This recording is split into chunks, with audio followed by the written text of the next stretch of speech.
Welcome to the Smart Business Revolution. Revolution. Revolution. Revolution. You want a revolution? You say you want a revolution? Revolution. The revolution. It's going on right now. Welcome to The Revolution, the Smart Business Revolution podcast, where we ask today's most successful entrepreneurs to share the tools and strategies they use to build relationships and connections to grow their revenue. Now, your host for The Revolution, John Corcoran.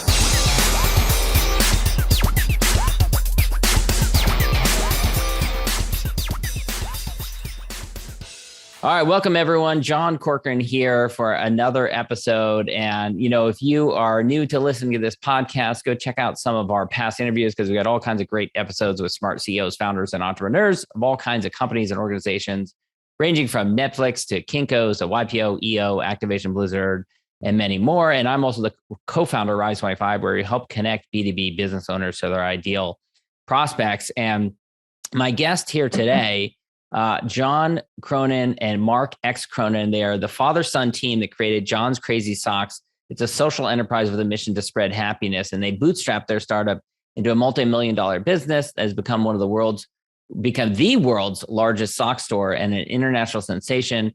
And they've got all kinds of accolades, which we'll get to in a moment, but they've been named EY Entrepreneur of the Year. They've spoken before Congress. They've spoken to the UN, been in all kinds of different media.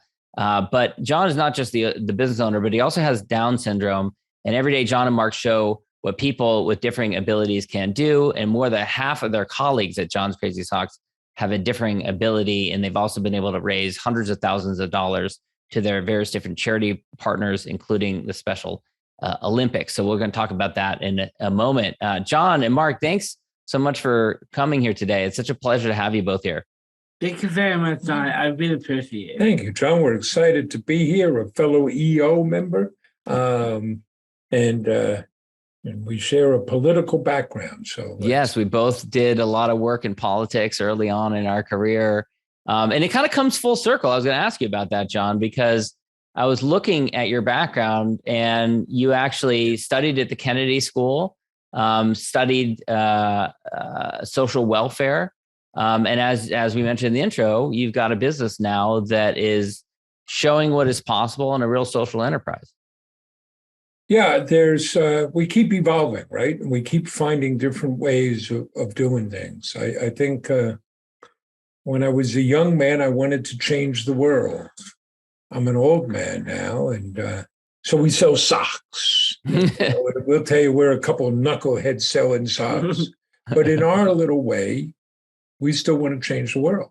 And so tell me the origin story. I know you've told it many times before, but I believe the story was John was graduating and you said, what do you want to do? And he'd always been a fan of socks. And so you decided to do a sock business. Well, we love telling the origin story, right, buddy? Yeah. Right. The origin stories give us our DNA. So our story starts in a small log cabin in the woods. No, not really. It starts on suburban Long Island back in the fall of 2016. And where were you? I was at Huntington High School. I could be my last year of school. And John, like everybody else, was trying to figure out, what do I do next?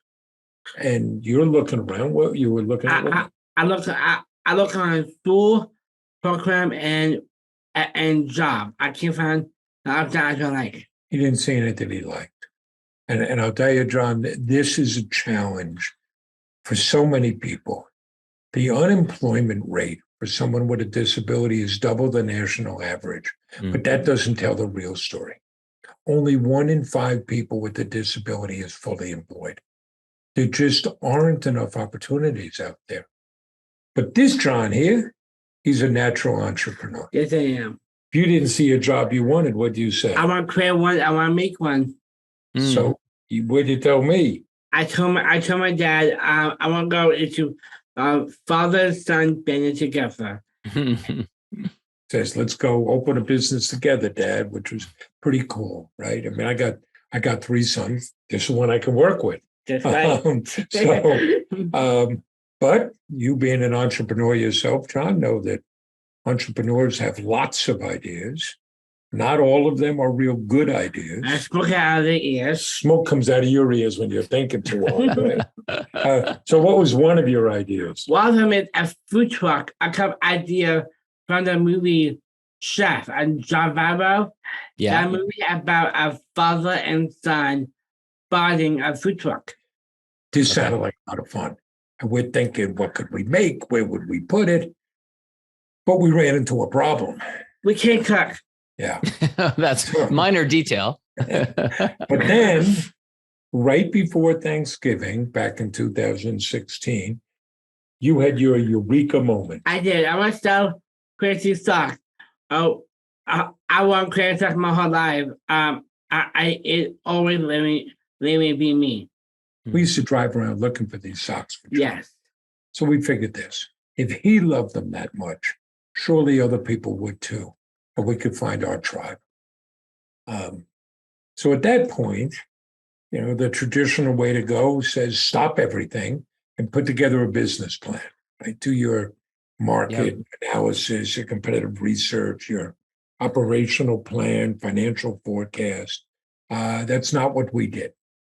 We went the lean startup route. Mm-hmm. We said, let's get something up and running, and customers will tell us. So you already had the name and the idea of selling online. I did. So we built a website out on the Shopify platform, got a little bit of inventory. We were bootstrapping.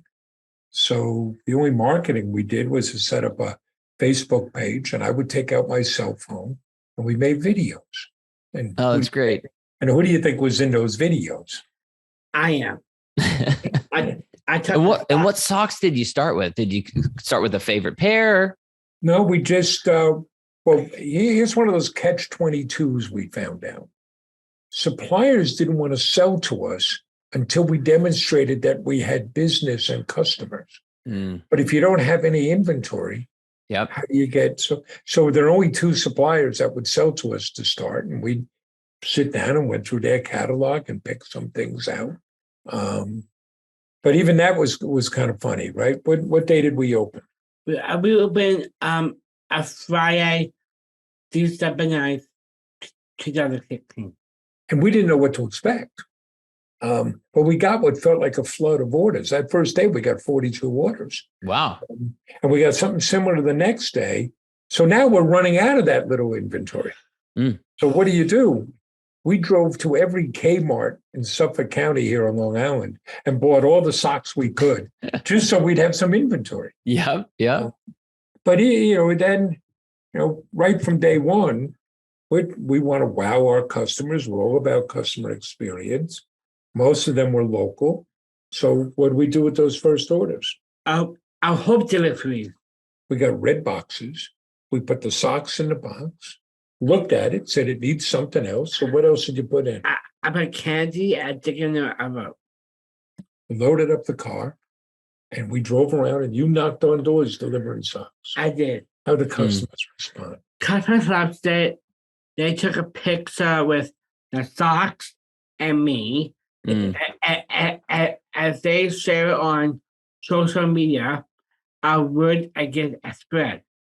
We had customers ordering again, just to get John to come back to their door. It was great fun.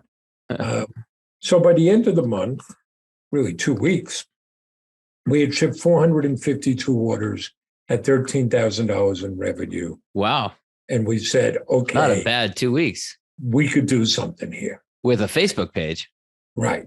Yeah. We had our website and then that. And we learned a few things.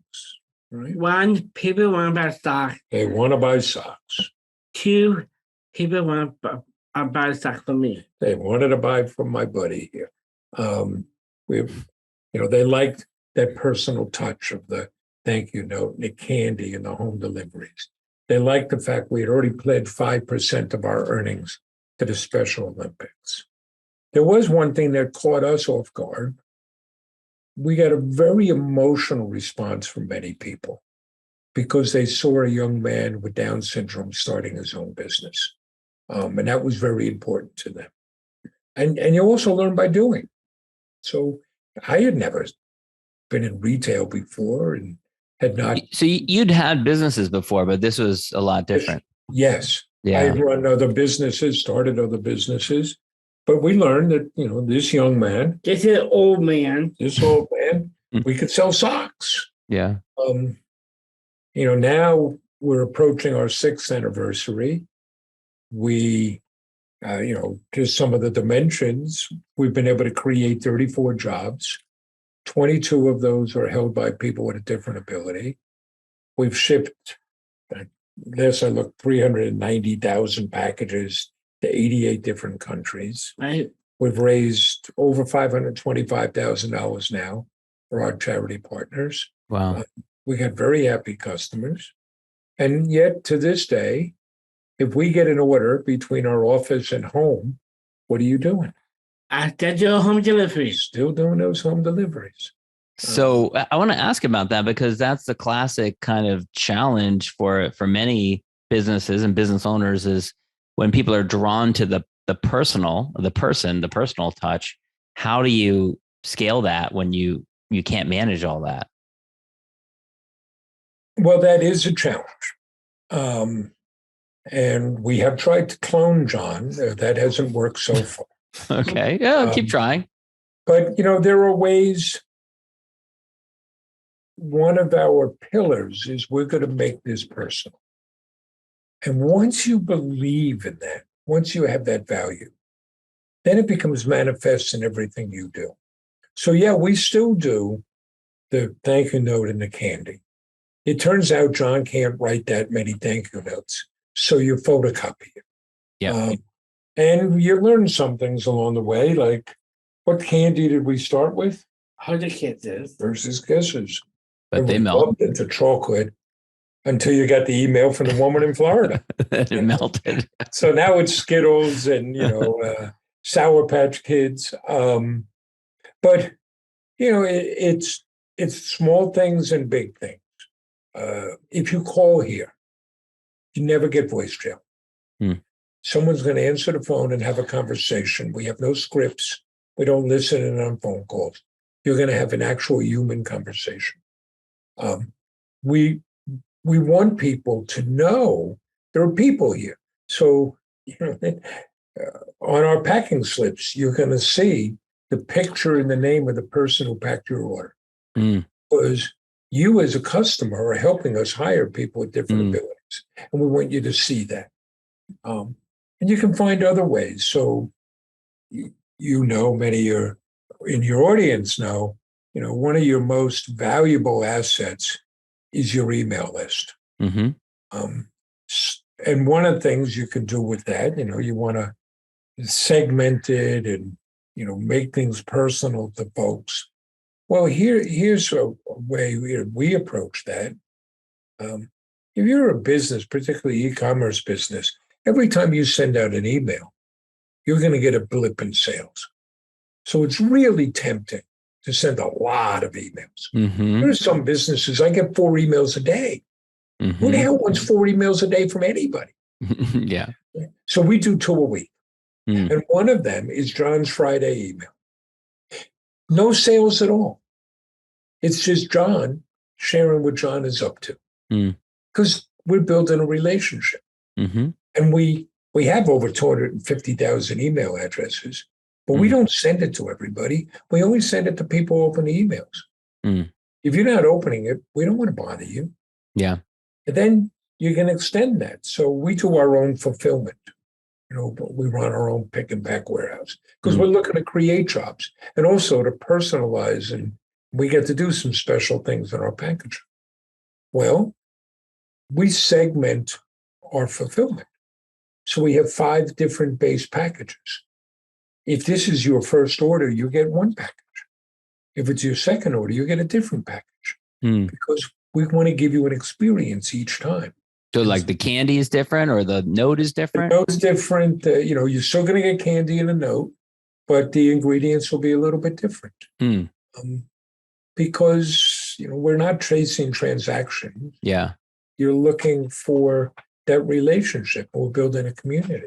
And that's easy to say we're going to do that, but that's in implementation. That can be really challenging. Just tracking that. Okay, have they ordered before? Is it the same email? Maybe it's a differing email address, same address, same home address. So you figure it out.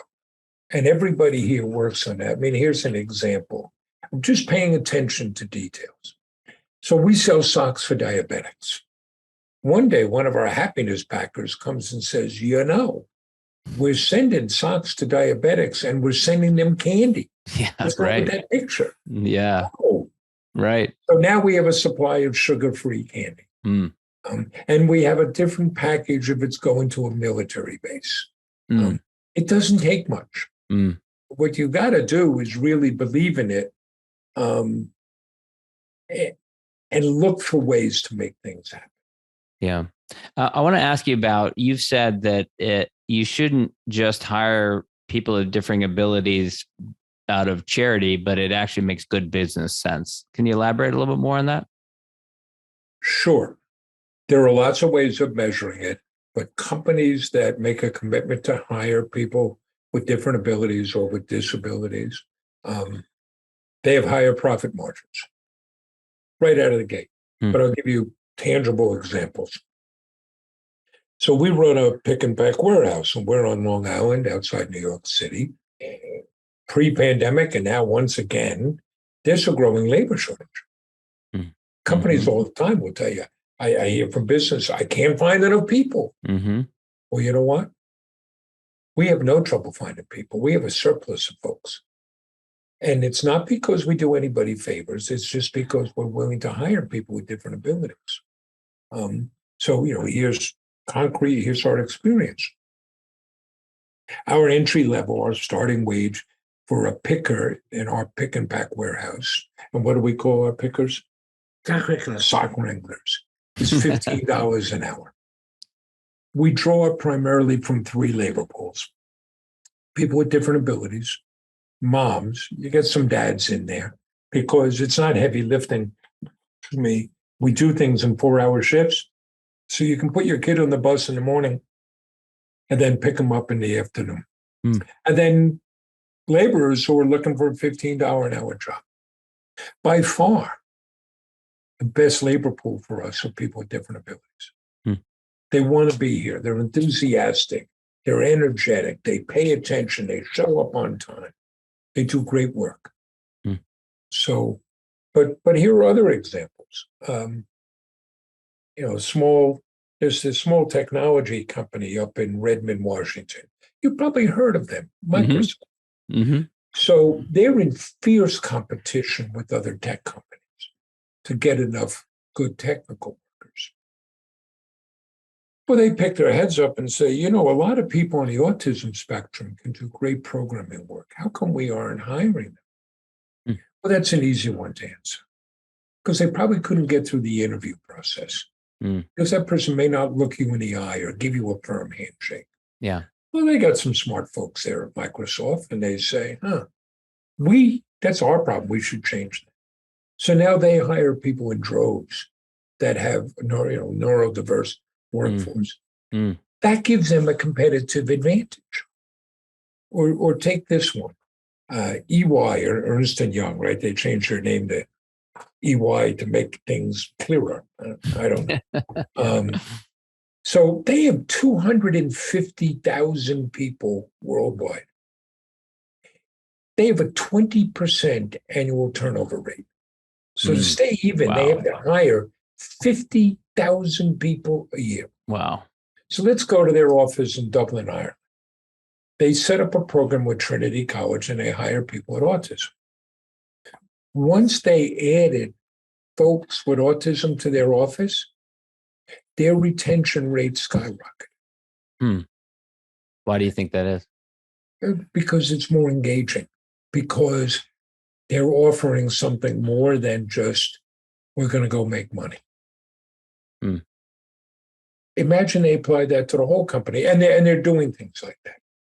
Right? So, our line is, it's not, it's don't hire people because it's going to make you feel good. I mean, it will. And don't hire because when you go to church or the synagogue or the mosque that you're going to feel better. You will. Hire because it's good business. Mm. If you get to know John and me, you'd find out that this John here is a very nice guy. I am not. If you're going to work for us, you're going to produce. Mm. But guess what? That's part of the dignity. Everybody who works here knows they earned that job. They deserve to be here. Mm. So let me ask you about, you mentioned one of the challenges, for example, with Microsoft was that their hiring process excluded people. So if a company's listening to this now and they want to design a hiring process that doesn't exclude people that have autism or differing abilities, what advice would you have for them in order to create that hiring process? Focus on what you're really hiring for. Focus on what it's about.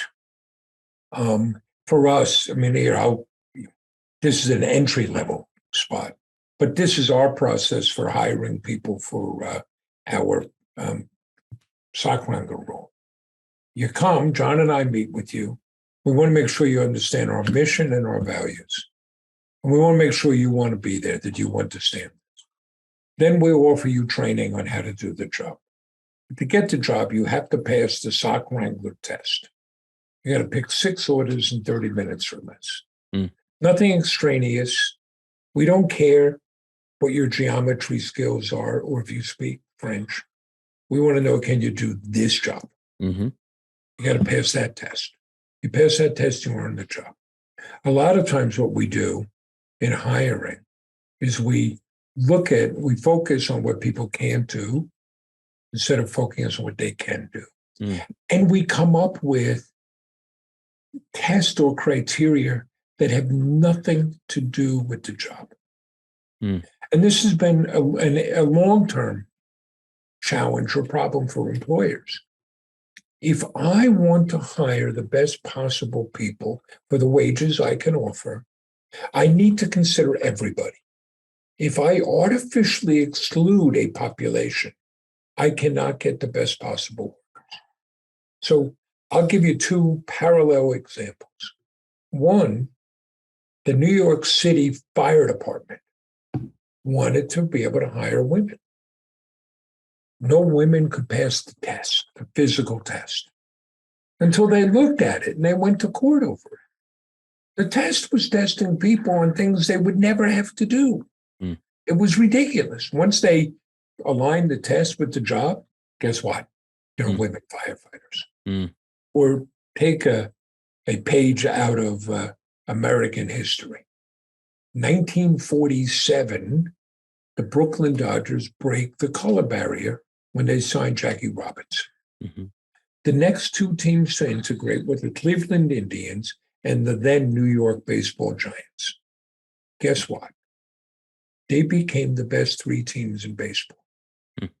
Now think about those as businesses, which they were. They said, we're not going to artificially exclude people because of the color of their skin. We're just going to hire the best ball players. Mm. That gave them an advantage. It's the same thing of hiring people with different abilities. Mm.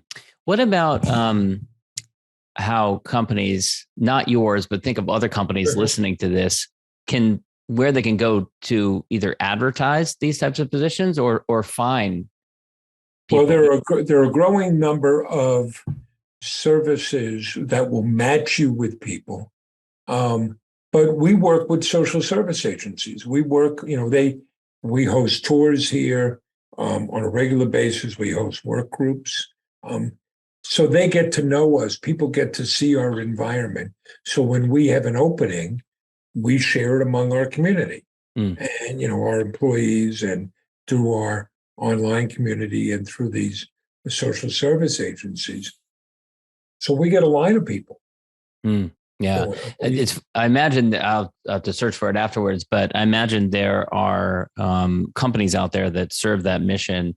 Like there are a few websites that we've gone through that like help moms, for example, who have time in their schedule and want to be able to work remote work. So we actually have a lot of moms who work for us. which is great for them, right? It's remote work. It's fulfilling. But I'll just have to see what else is out there. Yeah, there's a host of different online job networks that will connect people, neurodiverse population or disabled population with employers. Yeah. Well, I want to switch topics here. John, I want to bring you into the conversation here. What was it like for you guys to, speak before Congress, speak at the UN? What were those experiences like? That experience, I'm learning from advocacy, advocacy, and I think that are you ready, willing, and able to work? Because I'll go stand up. I'll go to DC. I'll go to some advocate. You like speaking up for people, don't you? I do. Here's one of the things. We've been incredibly fortunate that because of the business and the platform we have, people will listen. So that creates an obligation on our part to speak up. Yeah. Right. And you're quite good, aren't you? Yeah, Dad. Right. The other day, I mentioned this beforehand, we were up in Hyannisport with the Joseph P. Kennedy Foundation, and they now sponsor the Lion Forum, where they bring together companies that are developing services and products, a lot of tech companies, for people with a disability. And they bring investors and policymakers together. Well, the first night at dinner there, Tim Shriver hosted a dinner, and he grabs John, and the two of them go off and cook up something. And the next thing you know, you guys are up leading an exercise in leadership skills, right? Yeah. That you learned in the Special Olympics. You're good. That's so cool. But I'll share an anecdote. You think you'll get a kick out of this one. No. So we're down in DC on Capitol Hill meeting with some representatives. And we got a call from a customer in Houston. Yes. Called the office saying, I see Mark and John are down at the Capitol. My mother works there, and she's a big fan of John's. I would like to meet him. Do you think that's possible? And our colleague said, sure, here's Mark's cell number. Text him your mom's contact information. Who was mom? Nancy Pelosi. Nancy Pelosi. Cool. So we get to go in and we meet with Nancy Pelosi.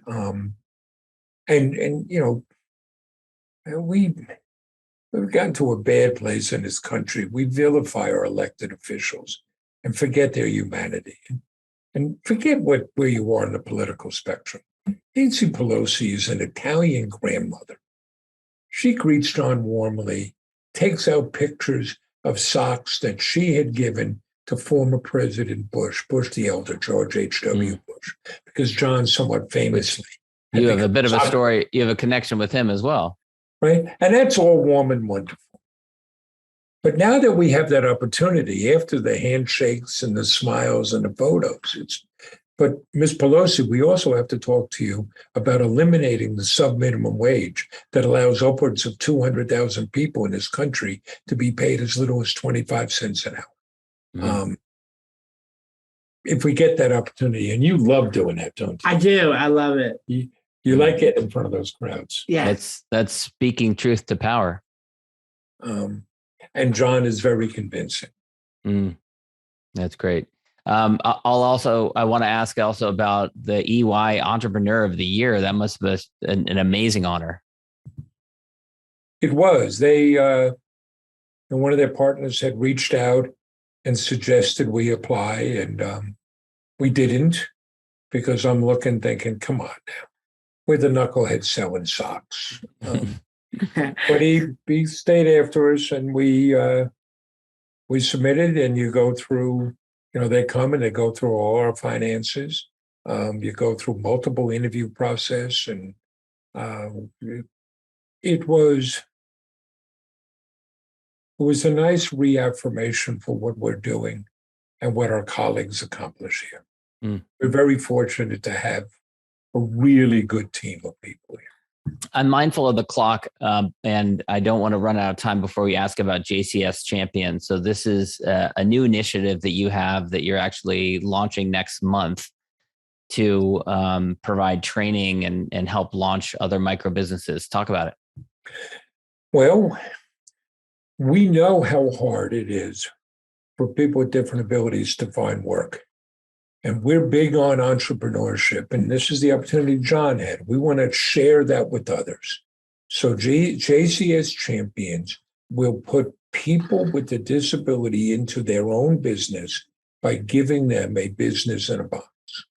And what we're talking about is a micro business. They'll be able to take our socks, our products, and go and sell them at a craft fair or farmers markets or county fairs, or maybe go into town and speak to a store and say, can I set up my stand here? It will give people purpose and focus and ownership.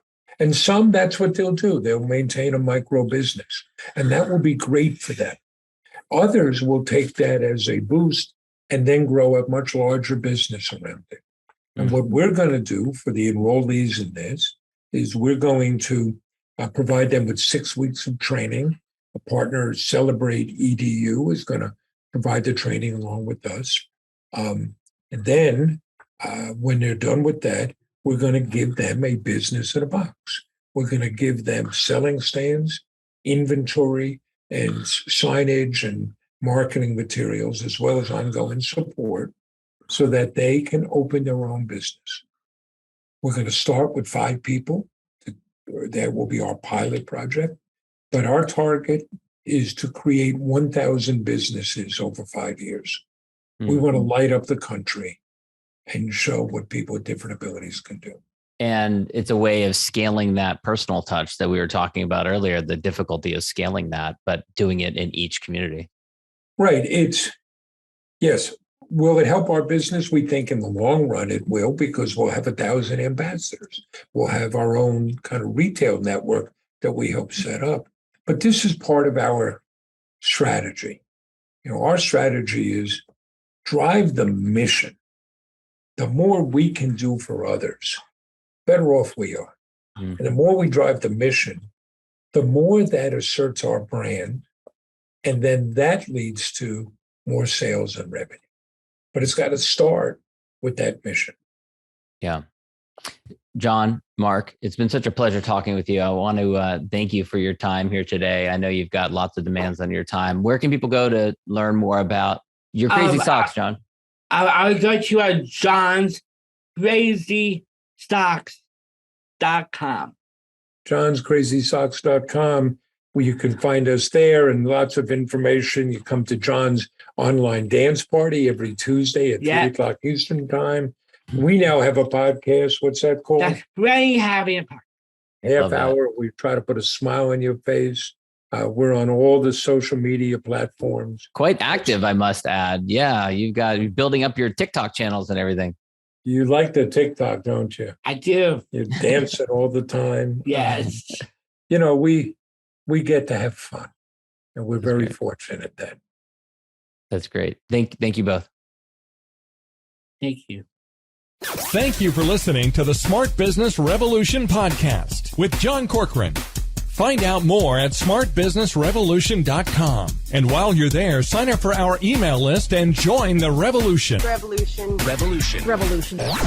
And be listening for the next episode of the Smart Business Revolution podcast.